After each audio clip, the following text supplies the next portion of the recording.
Salut les petits potes, j'espère que vous allez bien. Tous. Aujourd'hui, on va parler film. Et quand je vous dis on va parler film, c'est très très gros film et français en plus. Français, oui. Parce que celui-là, je sais pas si vous en avez entendu parler, mais il est incroyable. Alors pour vous expliquer un petit peu le contexte, je me suis dit qu'en ce moment, c'est vrai que bon, on avait des tensions internationales qui étaient un petit peu tendues. Il y a un petit peu de géopolitique voilà, par rapport à tout ça. Et je me suis dit, bah nous, en tant que pays français, voilà, quelle place on a un petit peu là-dedans, et je me suis dit, est-ce qu'il y a des films français très forts comme ça, qui se placent dans un contexte international, bon, bien sûr à l'intérieur d'un univers, hein, rien à voir avec le monde réel, mais dans le simple but de nous divertir. Est-ce qu'il y aurait comme ça des films français vraiment très forts? Et j'ai revu un film il y a pas longtemps.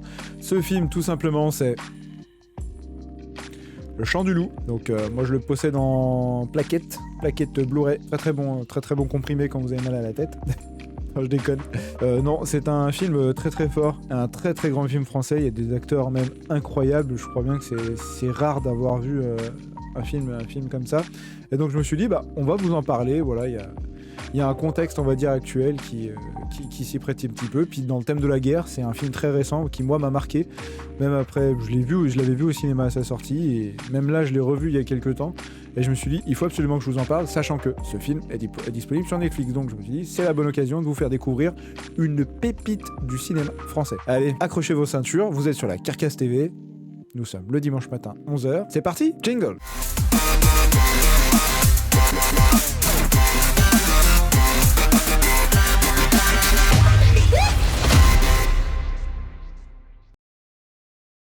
Donc dans un premier temps, nous allons présenter un petit peu le réalisateur qui est Antonin Baudry à la réalisation de ce film. Antonin Baudry, un mec totalement random, on sait même pas qui c'est. Enfin moi personnellement, de mémoire, ça ne me dit absolument rien. Donc quand on regarde un petit peu sa filmographie, parce que bon, il a quand même dû réaliser quelques autres films, et bon on s'aperçoit qu'en fait, Le Chant du Loup, c'est son premier coup d'éclat. Premier. Le mec il arrive, pof, il fait son film, bim, succès. Méga succès, hein, franchement, et succès largement mérité. Donc, en tant que réalisateur, il n'a bossé que sur Le Chant du Loup, et si on se balade un petit peu, on s'aperçoit qu'en 2023, il est prévu qu'il réalise un film en 2 parties sur Charles de Gaulle. Alors, on ne sait pas trop comment ça va s'appeler, mais il y a un film qui est prévu sur Charles de Gaulle. Voilà.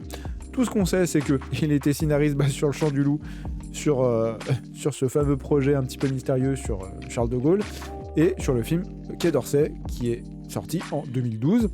Et il a fait partie aussi de l'équipe technique de Quai d'Orsay, qui est sorti également en 2012. Donc très peu d'impact dans le milieu du cinéma. Il est sorti de nulle part. Enfin, en tout cas, moi personnellement, je ne le connaissais pas. C'est quelqu'un qui arrive comme ça. Bon bah voilà. Le mec, il arrive, il pose son scénario comme ça. Bam. Là, j'ai une pépite. Là, j'ai un truc de fou là. Je peux pas vous citer ces 3 films importants puisqu'il n'a pas vraiment de passé en tant que réalisateur ni en tant que cinéaste, on va dire, confirmé. Voilà, d'habitude, bon, c'est vrai que je présente des films où il y a des gens qui ont un petit passé déjà et qui ont déjà fait des films, donc qui ont fait leur premier pas. On va dire que là, bah, c'est un premier pas, mais juste un premier pas, quoi. Il y en a pas 2, quoi. On verra peut-être plus tard sur Charles de Gaulle, voilà, quand il sortira en 2023, ce que ça donne, mais là, pour l'instant, Le Chant du Loup n'a été que son premier film. Alors, passons maintenant aux acteurs.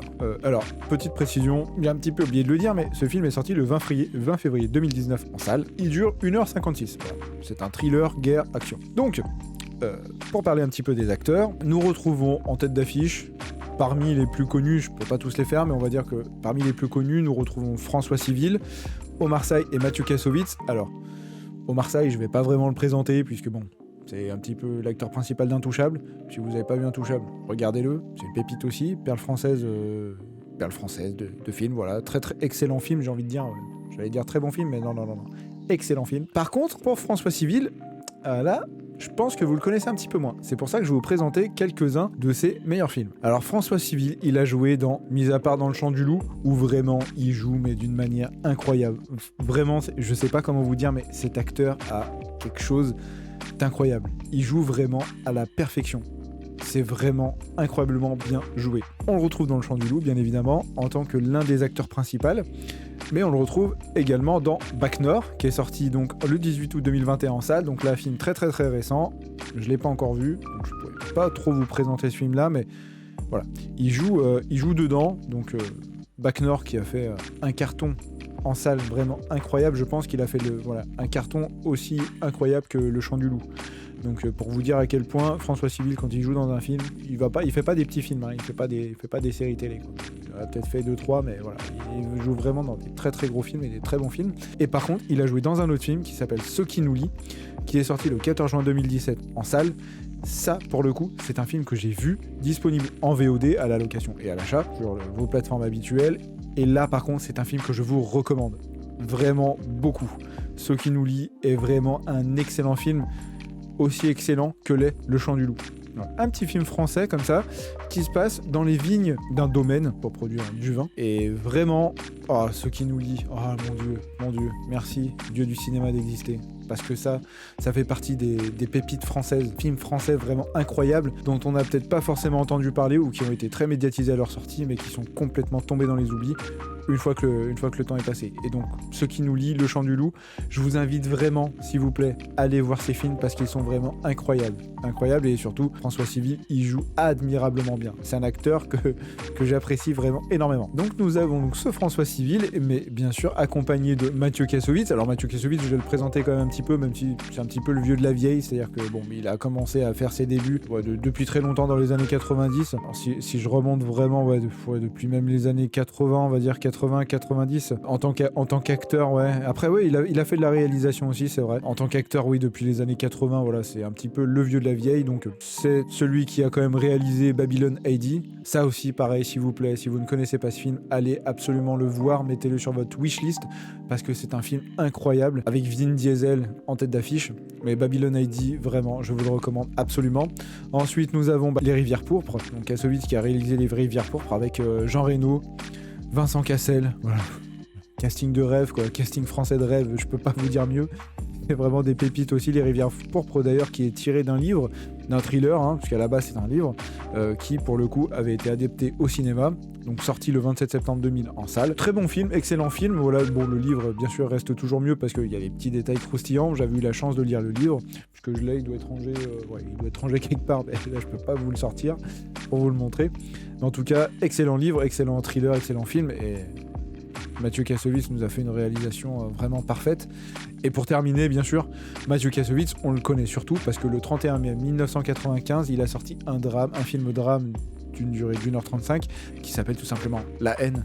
Et oui, La Haine, qui ne connaît pas La Haine, un pilier du cinéma français. Voilà. Ce film doit être vu absolument. Si vous ne le connaissez pas, si vous ne l'avez pas vu, s'il vous plaît, allez le louer, allez l'acheter, faites ce que vous voulez, mais commandez-le sur Amazon, en Blu-ray, en DVD, en cassette, en cassette VHS si vous avez encore un lecteur cassette, mais s'il vous plaît, allez absolument regarder ce film parce que ça fait partie des classiques du cinéma français et il faut absolument aller le voir. Donc là, je vous ai quand même un petit peu présenté entre le réalisateur, 2-3 acteurs, voilà. Donc on s'aperçoit quand même que les acteurs là, c'est pas n'importe qui. Ils ont vraiment joué dans des films vraiment qui sont les piliers du cinéma français. Et cinéma français des années 90-2000. Bon, après 2017, voilà pour 2019 pardon, pour le Chant du Loup. Tout de suite, ça pose un petit peu les bases que derrière, on n'a pas n'importe qui est... Bon, même si on connaît pas le réalisateur, on sait qu'au niveau des acteurs, ce sont vraiment des acteurs de choix qui ont été choisis. Et là, je ne vous parle que de quelques acteurs parce que pour moi, dans ce film-là, il n'y a aucun sous-acteur. C'est-à-dire qu'il n'y a aucun acteur qui joue moins bien qu'un autre. Nous allons passer à la partie suivante et parler maintenant du scénario. Parce que le scénario est quand même intéressant. Et surtout original. Alors, le synopsis, qu'est-ce que ça nous raconte ? Je vous lis très clairement et textuellement le synopsis. Un jeune homme a le don rare de reconnaître chaque son qu'il entend. À bord d'un sous-marin nucléaire français, tout repose sur lui. L'oreille d'or. Réputé infaillible, il commet pourtant une erreur qui met l'équipage en danger de mort. En fait, donc son rôle, c'est d'être dans un sous-marin et d'utiliser ses oreilles en fait comme une sorte de sonar pour détecter les sons ambiants à proximité et pouvoir détecter par exemple suivant certains sons bien précis s'il y a un sous-marin, des dauphins, enfin voilà, vraiment quelque chose à proximité parce qu'il n'y a pas de webcam sur les sous-marins. C'est un peu compliqué, mais en tout cas dans cet univers-là, dans ce film-là, moi je n'y connais absolument rien à tout ce qui est domaine militaire, tout ce qui est domaine marin en fait français. Donc moi je pourrais pas vous en dire plus vraiment si c'est vraiment un univers crédible, si c'est vraiment un univers réel. En tout cas, c'est le posta qui est qui est posé dans ce film, et c'est en tout cas quelque chose de très original, puisque on n'a encore jamais vu ça, en tout cas jamais vu ce type de scénario dans un film français. Malheureusement, il commet une erreur qui met en danger de mort son équipage. Il veut retrouver la confiance de ses camarades, mais sa quête les entraîne dans une situation encore plus dramatique. Dans le monde de la dissuasion nucléaire et de la désinformation, ils se retrouvent tous pris au piège d'un engrenage incontrôlable. Là, franchement, je peux pas faire mieux parce que je ne vais pas vous spoiler, j'ai horreur de ça, c'est toujours sans spoil. Toujours est-il que oui, l'engrenage est vraiment incontrôlable, il y a vraiment une sensation de contre-la-montre, quelque chose qui fait que on est accroché tout de suite dès le début du film. Pourtant je l'ai revu et je le connais par cœur, enfin vraiment c'est un film qui m'a marqué, donc j'avais encore une idée très précise de ce qui allait se passer. Et même en le revoyant en fait, on va dire que ce film est coupé en deux parties. Mais dans la première partie, dans les prémices de la première partie, tout de suite on est happé par ce qui se passe, même si on n'y comprend que dalle, et on a envie de... Et on est avec les acteurs à l'intérieur du sous-marin, puisque la scène se passe dans un sous-marin, et on est happé avec les acteurs et on a envie de savoir ce qui va se passer. J'ai envie de dire que ce scénario est vraiment très pertinent, c'est quelque chose d'original, comme je le disais un petit peu jusqu'à l'instant, on l'a jamais vu jusqu'avant, c'est très surprenant, et au contraire ce n'est pas banal, et c'est une très bonne chose quand on a un scénario qui est surprenant, on n'a pas l'impression de regarder un énième film d'action, une énième copie d'un film d'action à l'américaine, un truc un petit peu banal, bateau. Non, là c'est vraiment quelque chose qui est surprenant, vous allez être surpris du début à la fin, et même sans avoir aucune connaissance, vous allez apprendre deux, trois choses qui peuvent être intéressantes. Et non, franchement, pour moi, le scénario sans faute. Alors après, en plus, c'est pas un scénario qui a besoin d'être très travaillé. Ça reste très simple. Je sais pas comment vous dire, mais on est happé dedans. C'est très simple, c'est très facile d'accès. Pas la peine d'avoir des connaissances et de devoir s'être tapé les 50 films majeurs de guerre sur les 50 dernières années. Non, pas besoin. C'est un film très accessible. Le scénario est très simple. Tout est très compréhensible et ça marche du feu de Dieu. Incroyable. Alors, pour ce qui est des techniques du film. Alors, techniquement, le film, il n'y a vraiment rien à reprocher. La réalisation est vraiment très très propre. Les plans sont vraiment très très beaux. Il y a même certains plans, c'est de l'art en fait. C'est-à-dire que vraiment, il y a certains plans très particuliers. De très bon cadrage aussi. Des fois aussi, on peut avoir on a l'impression quand on regarde un film d'action que c'est des caméras qui sont portées sur les épaules des acteurs ou du réalisateur en fait, et des fois ça bouge de partout, on n'arrive pas à suivre l'action, c'est très brouillon, c'est un petit peu chiant d'ailleurs, moi ça m'énerve un petit peu, mais là vraiment ce sont toujours des caméras posées dans un angle bien précis, chaque plan est très bien fait. Alors pourtant, dans un sous-marin, il n'y a pas beaucoup de place. Et je peux vous dire que là, le réalisateur a réussi à poser ses caméras dans des endroits vraiment improbables. Et le rendu est magnifique. Rien à dire de ce côté-là, que ce soit des séquences à l'intérieur d'un sous-marin ou à l'extérieur d'un sous-marin, au fin fond de la mer. Non, franchement, moi j'ai rien à dire là-dessus. Mais les techniques du film, c'est simple, mais c'est très efficace. Et on a comme vraiment pas mal de séquences intéressantes. Quand on se dit, ouais, ça a été tourné comme ça et tout, il y a quand même quelques effets pyrotechniques à certains moments. Mais malgré que l'espace soit très restreint, quand on connaît pas et qu'on voit un petit peu comment ça se passe grâce à ce film, justement, on se rend mieux compte que, ouais, ça a dû être compliqué parce qu'il n'y avait pas beaucoup de place pour faire passer les caméras. Vraiment, techniquement, irréprochable. Irréprochable, réalisation, tout ça. Non, irréprochable. Même côté pyrotechnie, effets spéciaux aussi. Il y a quand même quelques effets spéciaux. Non, parfait, ça se voit pas en fait. Ça se voit vraiment pas du tout. Très bonne intégration, des fonds verts, tout ça. RAS, rien à signaler. Alors, en conclusion, ce film, qu'est-ce que ça vaut ? Bon, je pense que vous le savez un petit peu déjà si vous arrivez jusque-là. Je pense que vous savez que c'est un film qu'il faut absolument que vous alliez voir si vous n'en avez jamais entendu parler, que c'est quelque chose où vous dites « Ah ouais, peut-être j'en ai vaguement entendu parler, mais je m'en souviens plus trop, ouais, vite fait, enfin voilà. » Vous étiez peut-être vaguement hypé à la base quand il est sorti. Moi, je vous en reparle parce que vraiment, c'est un film français, c'est un film fort. En plus, il est en accès libre, entre guillemets, sur Netflix, puisque moyennement abonnement sur Netflix, bien sûr. Mais vraiment, si vous avez l'occasion d'aller le voir, allez le voir, s'il vous plaît. C'est une bonne soirée, vous passez 2 heures sous la flotte.